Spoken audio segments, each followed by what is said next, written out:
যে বিমানবন্দর একসময় ছিল আতঙ্কের আরেক নাম, যেখানে পা রাখলেই প্রবাসীদের কলিজা শুকিয়ে যেত ভয়ে, আজ সেখানে কি হচ্ছে? কি সেই পরিচিত হযরত শাহজালাল আন্তর্জাতিক বিমানবন্দর, নাকি জাদুর কাঠির ছোঁয়ায় বদলে যাওয়া এক স্বপ্নপুরী? একজন মানুষ, মাত্র একজন মানুষের সাহসী পদক্ষেপে তাসের ঘরের মতো ভেঙে পড়েছে বছরের পর বছর ধরে গড়ে ওঠা অনিয়ম আর দুর্নীতির পাহাড়। কে এই ম্যাজিস্ট্রেট নওশাদ, যার নাম শুনলেই এখন থরথর করে কাঁপছে বিমানবন্দরের দালাল চক্র, লাগেজ চোর আর অসৎ ব্যবসায়ীরা? হাতে গড়া নিয়ম আর জিরো টলারেন্স নীতি দিয়ে তিনি কি সত্যি পারবেন দীর্ঘদিনের জঞ্জাল সরাতে, নাকি এটাও কয়েকদিনের নাটক? আজকের ভিডিওতে আমরা বিশ্লেষণ করব বিমানবন্দরের এই ভোল পাল্টে যাওয়ার পেছনের আসল রহস্য। একটু পেছনে ফিরে তাকানো যাক। খুব বেশি দিন আগের কথা নয়, বিদেশ থেকে হাড় ভাঙা খাটুনি খেটে দেশে ফেরার পথে প্রবাসীদের মনে থাকতো এক অজানা আতঙ্ক। বিমান থেকে নামার পর লাগেজটা ঠিকঠাক হাতে আসবে তো, নাকি কেটে ফেলা হবে?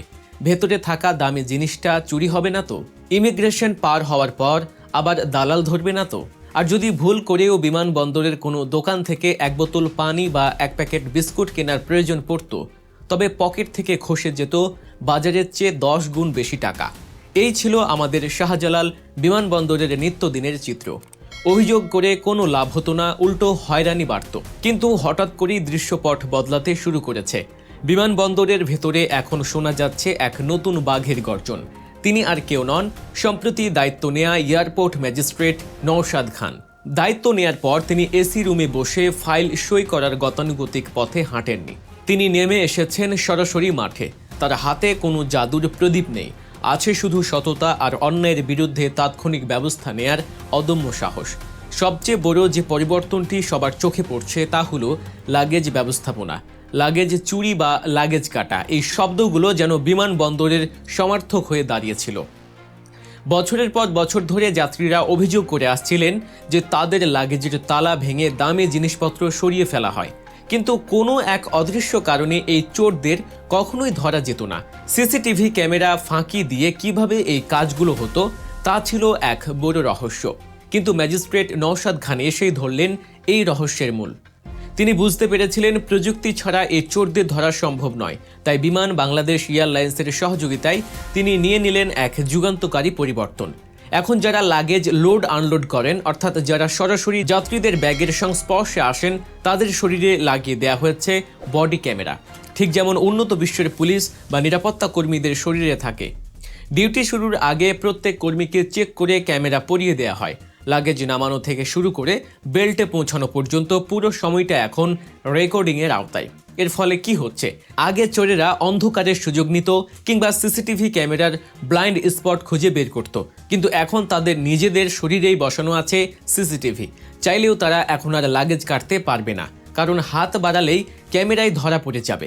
ম্যাজিস্ট্রেট নওশাদ খান নিজে তার টিম নিয়ে নিয়মিত এই ফুটেজগুলো মনিটর করছেন। ফলাফল, লাগেজ কাটার অভিযোগ এখন প্রায় শূন্যের কোঠায়। প্রবাসীরা এখন কিছুটা হলেও স্বস্তির নিঃশ্বাস ফেলছেন। তবে শুধু লাগেজ চুরি বন্ধ করাই তার একমাত্র সাফল্য নয়। বিমানবন্দরের ভেতরের দোকানগুলোর দৌরাত্ম্য কমাতেও তিনি নিয়েছেন কঠোর পদক্ষেপ। আপনারা হয়তো সোশ্যাল মিডিয়ায় ভাইরাল হওয়া ভিডিওগুলোতে দেখেছেন কিভাবে তিনি নিজে দোকানগুলোতে গিয়ে পণ্যের দাম চেক করছেন। আগে যেখানে 20 টাকার পানির বোতল বিক্রি হতো 100 টাকা বা 200 টাকায়, সেখানে এখন বসানো হয়েছে কড়া নজরদারি। সম্প্রতি একটি ঘটনায় দেখা যায় তিনি সাধারণ ক্রেতার বেশে বা সরাসরি গিয়ে পণ্যের গায়ের দাম চেক করছেন।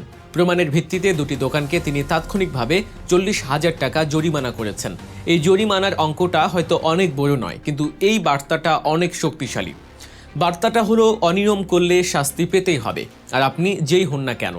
আগে অভিযোগ করলে বলা হতো দেখছি বা দেখব, আর এখন অভিযোগের আগেই ব্যবস্থা নেওয়া হচ্ছে। বন্ধুরা, এই অকুতোভয় ম্যাজিস্ট্রেটের পদক্ষেপগুলো যদি আপনার ভালো লেগে থাকে এবং দেশের নানা প্রান্তের এমন সব অজানা ও রোমাঞ্চকর খবর পেতে চান, তবে এখনই আমাদের চ্যানেল গল্প নিউজ সাবস্ক্রাইব করে পাশে থাকা বেল আইকনটি চেপে দিন।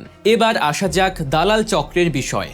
বিমানবন্দর থেকে বের হওয়ার পর যাত্রীদের টানাটানি, লাগেজ পৌঁছে দেওয়ার নাম করে টাকা দাবি করা কিংবা গাড়ি ঠিক করে দেওয়ার নামে অতিরিক্ত ভাড়া আদায়, এগুলো ছিল নিত্য নৈমিত্তিক ঘটনা।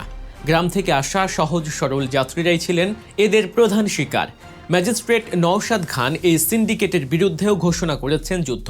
তিনি একটি ছোট স্কুটার বা ইলেকট্রনিক বাইক নিয়ে পুরো এয়ারপোর্ট চষে বেড়াচ্ছেন, কখনো লাউঞ্জে, কখনো লাগেজ বেল্টের পাশে, আবার কখনো পার্কিং জোনে। এই যে তিনি নিজে উপস্থিত থাকছেন, এটাই অপরাধীদের মনে ভয় ধরিয়ে দিয়েছে। অপরাধীরা জানে ম্যাজিস্ট্রেট সাহেব যে কোনো মুহূর্তে তার স্কুটার নিয়ে সামনে এসে দাঁড়াতে পারেন। এই সারপ্রাইজ ভিজিট বা ঝটিকা অভিযানের কৌশলটি দারুণ কাজে দিচ্ছে। যাত্রীদের সাথে তিনি সরাসরি কথা বলছেন, তাদের কোনো অভিযোগ আছে কিনা জানতে চাইছেন। যেই মুহূর্তে কোনো যাত্রী অভিযোগ করছেন, সাথে সাথে তিনি অ্যাকশন নিচ্ছেন। এই দৃশ্যমান বিচার ব্যবস্থা যাত্রীদের মনে আস্থা ফিরিয়ে আনছে। অনেকে প্রশ্ন করতে পারেন, অতীতেও তো অনেক অভিযান হয়েছে, কিন্তু কিছুদিন পর যেই লাউ সেই কদু হয়ে গেছে। এবারের পার্থক্যটা কোথায়? এবারের পার্থক্যটা হলো পদ্ধতিগত পরিবর্তন বা সিস্টেমেটিক চেঞ্জ। ম্যাজিস্ট্রেট নওশাদ শুধু জরিমানা করছেন না, তিনি সিস্টেমটা বদলানোর চেষ্টা করছেন। যেমন বডি ক্যামেরার ব্যবহার, এটা কোনো সাময়িক ধমক নয়, এটা একটা স্থায়ী প্রযুক্তিগত সমাধান। একজন কর্মী বদল হলেও ক্যামেরাটা কিন্তু থেকে যাচ্ছে, ফলে দুর্নীতি করার সুযোগটা কমে যাচ্ছে। এছাড়া তিনি এয়ারপোর্টের কর্মকর্তা কর্মচারীদের মধ্যেও একটি বার্তা দিতে পেরেছেন। আগে অনেকে মনে করতেন সরকারি চাকরি করি, আমাকে কে ধরবে, কিন্তু এখন তারা দেখছেন তাদের বস বা ঊর্ধ্বতন কর্মকর্তারাও তাকে বাঁচাতে পারবেন না যদি তিনি অনিয়ম করেন। এই ভয়ের সংস্কৃতি বা ফিয়ার অফ পানিশমেন্ট খুবই জরুরি ছিল এমন একটি জায়গায় শৃঙ্খলা ফেরাতে। সোশ্যাল মিডিয়া খুললেই এখন দেখা যাচ্ছে প্রবাসীদের উচ্ছ্বাস। তারা বলছেন, এতদিন পর মনে হচ্ছে দেশে অভিভাবক আছে। কেউ কেউ লিখছেন, ইস, সব সেক্টরে যদি একজন করে নওশাদ খান থাকতেন তাহলে হয়তো সিস্টেমই চেঞ্জ হয়ে যেত। এই যে মানুষের ভালোবাসা, এটাই তার কাজের সবচেয়ে বড় স্বীকৃতি। তবে চ্যালেঞ্জ কিন্তু কম নয়। যে সিন্ডিকেটগুলো তিনি ভাঙছেন তারা নিশ্চয়ই বসে নেই। তারা চাইবে তাকে বিতর্কিত করতে, তার কাজে বাধা দিতে, কিংবা তাকে এখান থেকে বদলি করে দিতে। অতীতে আমরা অনেক ভালো কর্মকর্তাকে দেখেছি যারা ভালো কাজ শুরু করার পর নানা চাপে পিছু হটতে বাধ্য হয়েছেন। কিন্তু ম্যাজিস্ট্রেট নওশাদ খানের বডি ল্যাঙ্গুয়েজ এবং কথাবার্তায় মনে হচ্ছে তিনি সহজে দমে যাওয়ার পাত্র নন। তিনি জানেন তিনি কি করছেন এবং কেন করছেন।